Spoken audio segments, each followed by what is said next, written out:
Hello, and good day to you ladies and gentlemen, and welcome with a little chat with yours truly Matters.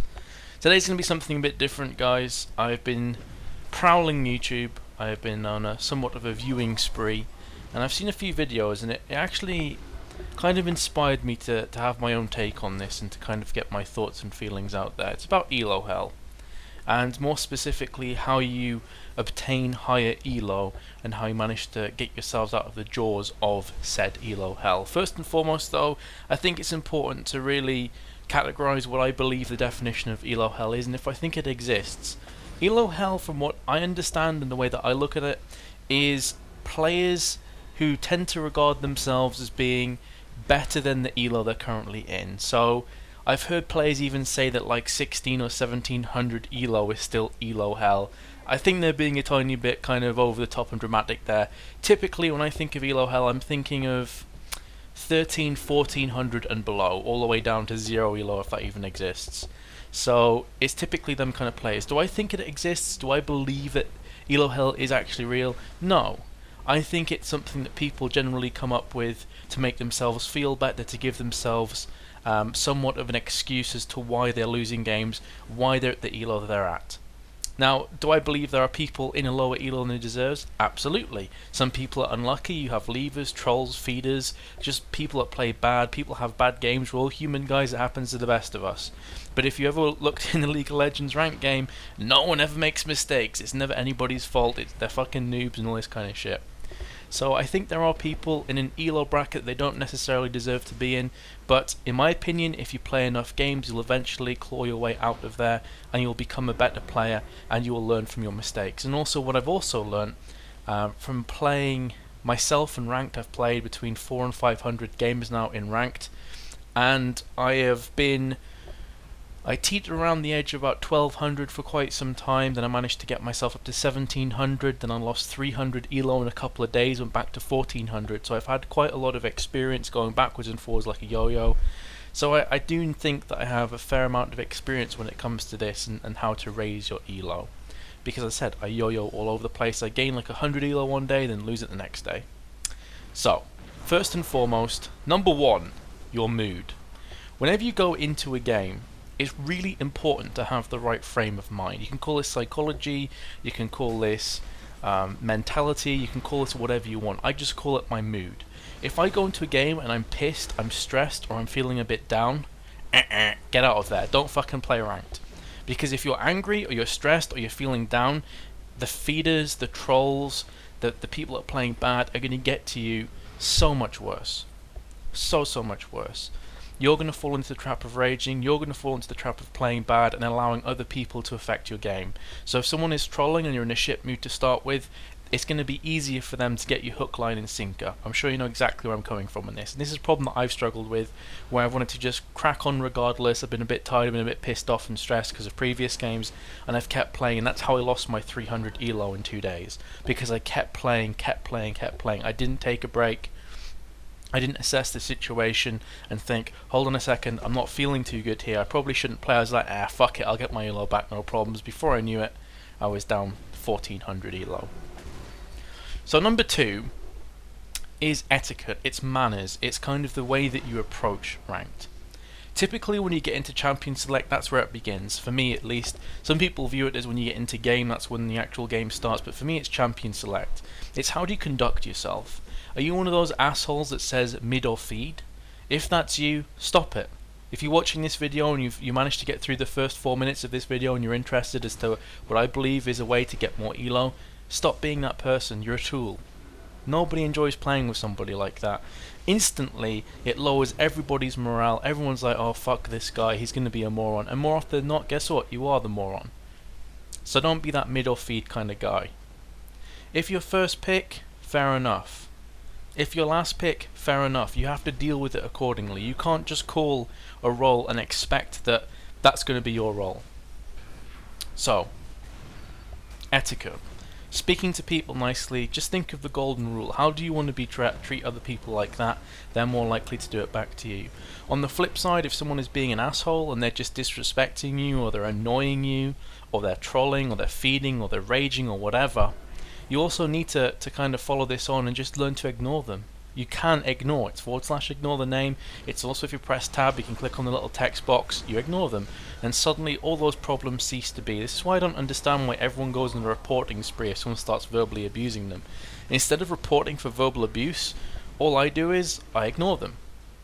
My problems cease to be after that. Yes, if we somewhere down the line he calls something and I'm not going to see that, it may actually lose us the game, but the way that I look at it is, hey, if you're being an asshole and you're interrupting or you're affecting my gameplay, you're going to get ignored, and it's that simple. So etiquette and your mood, very important things. Number 3 is how you react to things. So this is more mechanical, this is more to do with the game itself. Things I've been talking about thus far have been kind of psychological, they've been mental things that you can go into and you can prepare yourself for. This one's a tiny bit more important. How you react to things, not just verbally, not just to other people, but also in-game itself. So let's say, for example, let's paint a picture. You're playing as a solo mid. You're playing as AP mid, and your jungler comes in, pings, and you're too busy flicking your bean, watching TV, you're completely zoned out, you're doing something entirely different. The jungler goes in, goes for the gank, forces the flash, but you could have got the kill. He's now going to rage at you. Now, had you have reacted in the first place, I'm not saying the rage was justified or it was required, but if you'd reacted in the first place, you completely alleviate and negate all those problems to begin with. It's about reacting. Now, this may be something that you find yourself not being able to do if you're really low elo and you don't rate yourself as a really great player. Let's say, for example, you're, I don't know, 500-600 elo, and you're not the best of players, not the most gifted of players. This may be a bit more difficult, but reacting comes in lots of different forms. How do you react to being 3-0 down in your lane? How do you react to being 0 for 3, for example? How do you react to your team being 10 for 0 down? Do you go emo? Do you just throw the towel in? Are you one of those people that says, let's just fucking surrender at 20? Or are you one of those people that's going to persevere on right until the bitter end? I can't tell you how many times I've played the game and my team has been 0 for 10 down. Every lane has been completely butt-fucked, and we've brought it back and we've won the game. Just through perseverance and believing and focusing and not getting on each other's backs. You wouldn't believe how good it is. So, again, how do you react to things? Fourth, ideally, if you want to be getting towards the higher elo ranges, and I don't say this as a person who views myself as a professional, I'm just talking 16 to 1700 elo. Most people would be quite happy with that. And the people I'm talking to right now and that are interested in hearing my opinions are more than likely the people who are around the 1200 to 500 mark.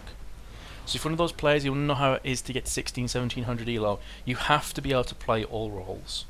You can't go into a champion select and say, well, all I can play is AD in mid. That's all I can do. Because if you're 4th or 5th pick, the chances are someone's already going to pick AD, someone's already going to pick mid, and then you're up shit's creek without a paddle. You need to be able to play every role. And what I suggest is at least 3 characters in every role. Because if you're going to be support, and they ban out Soraka, and their team picks Taric, and they also ban Janna or something, and now you're 3 support characters, hey, that was just fucking unlucky. But if you can only play 1 support character, I don't need to tell you, if they pick it or it gets banned again, you're up shit's creek without a paddle. You need to be able to adapt, you need to be versatile, you need to be able to play a plethora of champions, and to bring your A game every single time. So, these are my basics. I'll probably make more videos in the future regarding this topic. I'm still, as I said before, playing myself. I'm trying to get my elo as high as I can before Season 3 starts. Got like another month or 2, I think it is, until Season 3 begins. So, obviously, if I start to get towards the 2k mark, I can give you some more information and some more ideas there. So to summarise, mood's really important. How do you approach the game? If you're in a shit mood, don't play. Wait until you're happy. There's nothing wrong with taking a night off playing LoL. Play normals, play ARAMs, just chill the fuck out. Go watch a movie.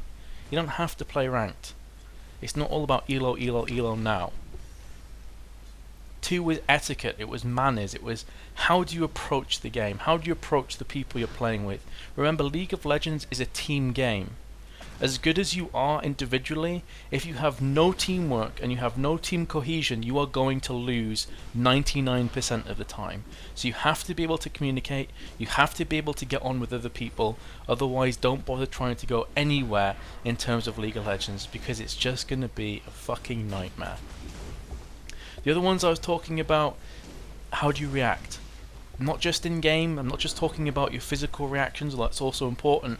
I'm talking about how do you react to circumstances, how do you react to situations. Remember, at the end of the day, League of Legends, when it's all said and done, is a video game. You losing a team fight, you losing a game, you losing Elo is not going to affect your life in a week, 2 weeks, 3 weeks, 4 weeks time. Maybe not even a day, maybe not even an hour. Maybe you'll just forget as soon as you get out the game. As soon as you kind of go and have a shower, you go and chill the fuck out, you'll be like, hey, that game meant nothing. Don't let the kind of spur of the moment red mist rage throw you off your game. Because rage will go you full tilt, you'll throw the game, and you'll lose a game that you could have won if you just focused. How do you react to things? And finally, learn. I would say best case scenario is obviously every champion in the game, goes without saying, but try and learn 3 characters per role. 3 junglers, 3 mid, 3 top, 3 support, 3 ADs. Try and learn at least 3. So that worst case scenario, if 2 get banned out, or if 1 gets picked, 1 gets banned, you have a 3rd to fall back on. Don't be the asshole who joins a champion select, says mid or feed, can't play support, can't play top. You have to be able to play every single role. Now I suck top and I suck jungle, but if I'm 5th pick and all those have already been taken, I'm going to play jungle, I'm going to play top, because it's not for me, it's for the team. Hope this has helped, guys. I'll more than likely release more videos in the future. And yeah, just give me some feedback. Let me know what you think about this, if I should carry on doing these kind of things. As I said, just been browsing YouTube, found a few videos, thought I'd give my take on it. So until next time, peace, take care of yourselves, bye bye.